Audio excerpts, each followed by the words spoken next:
திருப்பாவை பாடல் 26.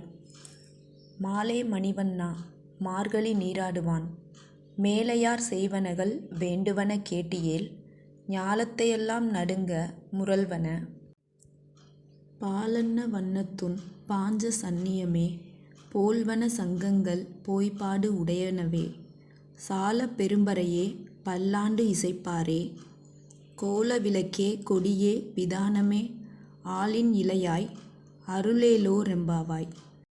பொருள்: பக்தர்களிடம் மிகுந்த அன்பு கொண்டவனே, நீலக்கல் நிறத்தவனே, பெரிய கடலில் ஆலிலையில் மிதப்பவனே, பெரியவர்களால் வழிவழியாக மேற்கொள்ளப்படும் மார்கழி நோன்பிற்கு உலகத்தையே அதிர வைக்கும் ஒளியையும் பால்சாதம் போன்ற நிறத்தையும் உன் சங்காகிய பாஞ்சஜன்யத்தை போன்றதுமான வலம்புரி சங்குகளையும் பெரிய முரசுகளையும் பல்லாண்டு பாடும் பெரியோரையும் மங்கள தீபங்களையும் கொடிகளையும் தந்து இந்த நோன்பை நிறைவேற்றுவதற்குரிய இடத்தையும் அளித்து அருள் செய்ய வேண்டும்.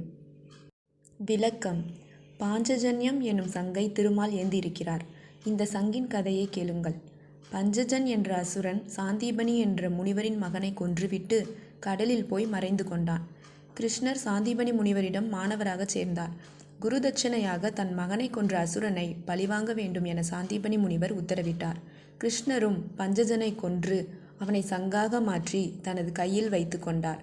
அசுர சங்கு என்பதால் குருஷத்திர களத்தில் அதை ஊதும் போதெல்லாம் அதன் பேரொலி கேட்டு எதிரிப்படைகள் நடுங்கின.